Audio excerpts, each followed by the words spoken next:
Moi, je ne savais pas. C'est la nuit que j'ai constaté que c'est le mariage. Mon père m'a vendu. Comment ça? Racontez-nous, à quel moment? La nuit, le truc qui se passe pour mon oncle, il est entré dans la chambre. Quand il est entré dans la chambre, pour me saluer, j'ai vu, il a tourné, il a fermé la chambre avec la clé. J'étais assise sur le lit. Il vient, il s'assoit à côté de moi comme ça là. J'ai dit que je lui salue. Il répond. Il commence à m'embrasser comme ça là. J'ai dit que qu'est-ce qui ne va pas? C'est quoi? Tu es mon oncle, tu es le grand frère de mon père. Qu'est-ce qui ne va pas? Pour comme j'ai fini ça, il m'a donné le chiffre. Qu'est-ce que je raconte là? Qu'est-ce que je raconte? Donc tout son argent qu'il a donné à mon père là. Donc je vais dire que maintenant je vais refuser. Il a commencé à me bousculer comme ça, j'ai refusé. Il a appelé sa première femme pour venir m'arrêter. Sa première femme est entrée là. On a d'abord pris un tissu, on a attaché ma bouche par derrière. Sa femme a écarté mes pieds. Il a monté sur moi. Et c'était mon premier jour de voir mon saignement. Je ne savais même pas que les femmes saignent. C'était ma première fois, le jour que je suis quittée à Oum pour arriver à Douala. C'est le jour-là que j'ai vu mon saignement. J'avais même peur. Je pensais que moi, qu'est-ce qui m'est arrivé? Je suis malade ou c'est quoi? Je sens rien. Je ne sens pas la douleur. Mais je vois seulement le sang sortir sur moi. J'arrive alors que c'était la maladie des femmes. Je ne savais pas. Avec tout ce sang-là, c'est le même jour que le truc-là a monté sur moi. Que c'est mon mari. Et qu'est-ce que vous avez fait après? Je veux dire le lendemain. Vous êtes toujours resté là-bas? Je n'avais pas le choix. En sortant, il ferme la porte, il part. Quand il n'est pas là, sa femme est là pour me surveiller. Quand il n'est pas là, sa femme est là pour me surveiller. Depuis toutes ces années-là, je fuis.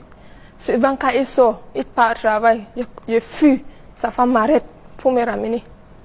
Donc, il est complice avec sa femme, il travaille avec sa femme. Je ne peux pas bouger. Quand je parle à sa femme, qu'est-ce qui ne va pas? Pourquoi tu me fais ça? Sa femme commence à me dire que moi, mais je suis passée par là-bas. Donc, toi, mais tu n'as pas le choix. Tu vas supporter ce que j'ai supporté. Alors, à quel moment vous faites le premier enfant? Vous saviez quand même que vous étiez enceinte? Je ne savais pas. Et qui vous a dit que vous étiez enceinte? C'est comme quand je suis commencé à tomber malade, j'ai commencé à vomir comme ça là. Alors que les voisins venaient me regarder, commençaient à dire que peut-être elle est enceinte. Peut-être elle est enceinte. Moi, je ne savais même pas. Alors, quand vous revenez de l'hôpital avec le premier bébé, vous avez accouché une semaine après, 2 semaines après. La vie est comment à la maison? Une semaine, ça recommence. Qu'est-ce qui recommence? Ce qu'il me fait là. Quoi? L'amour qu'il me fait là avec le sang, c'est ça qui recommence. Parce que lui, il ne fait pas l'amour quand je ne saigne pas. C'est le temps que je saigne, c'est le temps là que lui, il veut faire l'amour avec moi. S'il trouve que je ne saigne pas, il va faire n'importe comment. Il va chercher tout là pour que le saignement sorte avant qu'il me couche. Si le saignement ne sort pas, il va prendre la lampe pour couper mon ventre. Pour que le sang sorte. Il prend le sang là, il me essuie d'abord avant qu'il monte sur moi. Il est toujours comme ça.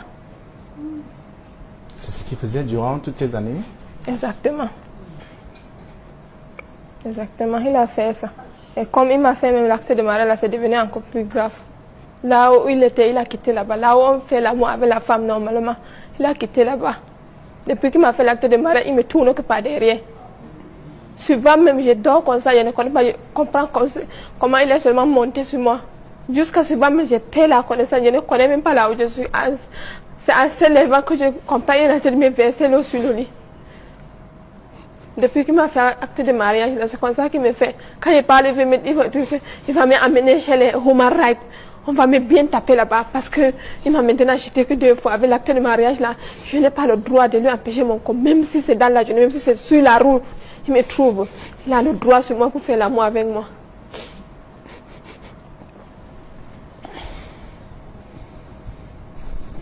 Zoulayatou, Oui, pourquoi vous pleurez?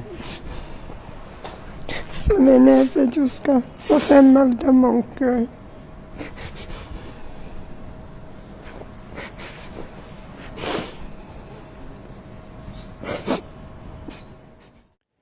J'ai fait une dernière vidéo où j'expliquais que en islam, les femmes ne valent rien, selon le prophète Mohammed. et je montrais le hadith là où lui-même déclarait que les femmes sont déficientes intellectuellement et que la plupart des gens de l'enfer, ce sont des femmes.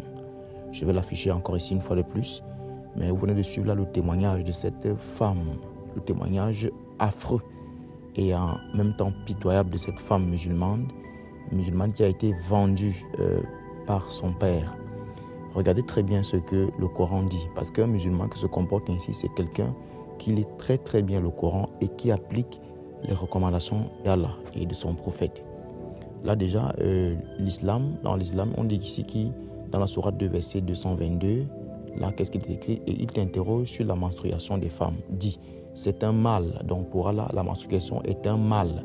Éloignez-vous donc des femmes pendant les menstrues. Donc un musulman ne doit pas s'approcher. Dans certains foyers même, les hommes musulmans ne mangent pas la nourriture qui a été préparée par la femme lorsqu'elle est dans cette période-là. Il ne mange même pas sa nourriture parce qu'il considère que sa femme, elle est vraiment souillée. Et là, il dit, et ne les approchez que quand elles sont pures, quand elles se sont purifiées. Voilà, donc cohabiter avec elles suivant les prescriptions d'Allah, car Allah aime ceux qui se répandent. Donc là, vous voyez un peu la dangerosité de cette sourate où Allah explique qu'il faut s'éloigner des femmes pendant leur période menstruelle. Mais je vais accompagner la vidéo que vous venez de suivre là tout à l'heure avec cette sourate qui continue juste en bas, la sourate 223. Écoutez très bien ce que Allah dit aux musulmans. Dans la sourate 223, vos épouses sont pour vous un champ de labour. Allez à votre champ comme et quand vous le voulez. Je ne sais pas si vous remarquez ici le caractère dangereux et même le caractère, qu'est-ce que je veux dire, déshumanisant de cette sourate où Allah compare les femmes musulmanes à des champs. Donc c'est un champ où le propriétaire y va quand il veut et comme il veut. Je vais voir les musulmanes venir dire ici que je suis fier d'être musulmane, mon mari a le droit de m'utiliser comme il veut, même si la femme est fatiguée, même si elle est malade, même si elle est dans sa période de menstruation, Allah donne l'autorisation au mari d'aller l'utiliser comme il veut, quand il veut. Écoutez très bien la suite. Vous voyez un peu, craignez Allah et sachez que vous le rencontrerez. Donc là, la femme musulmane ne vaut complètement rien en islam. Je vais lire une autre sourate qui vous explique également que la femme musulmane doit même être battue par son mari si jamais son mari soupçonne qu'elle devient un peu désobéissante. Lisons la sourate 4, verset 34. Je vais aller rapidement et je vais vous montrer quelque chose. Regardez très bien les gars. Les frères, c'est vraiment terrible. Les hommes ont autorité sur les femmes en raison des faveurs qu'Allah accorde à ceux-là sur celles-ci et aussi à cause des dépenses qu'ils font de leurs biens. Les femmes vertueuses sont obéissantes à leur mari et protègent ce qui doit être protégé pendant l'absence de leurs époux. Jusque-là, il n'y a pas vraiment il n'y a pas grand-chose. Il n'y a pas un gros scandale avec la protection d'Allah. Maintenant, là où ça fait donc mal, c'est à partir d'ici. Et quant à celles dont vous craignez la désobéissance, exhortez-les, éloignez-vous d'elles dans leur lit et frappez-les. Vous voyez, Allah ici demande aux maris musulmans de frapper leurs femmes. Certains disent souvent que frapper, ça peut être avec une brindille, ça peut être avec un mouchoir. Mais nous tous, nous connaissons, nous savons ce que c'est. Lorsqu'il demande de frapper les femmes, ce n'est pas frapper avec douceur. On frappe là comme il faut frapper. Vous voyez, et Allah demande même aux maris de s'éloigner de leurs femmes dans leur lit lorsqu'elles sont désobéissantes. Donc, en islam, la femme n'a aucune valeur.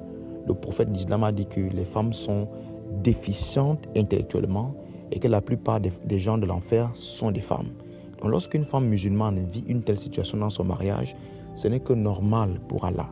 Lorsqu'on vous demande de quitter cette secte, parce que l'islam est une secte tout simplement.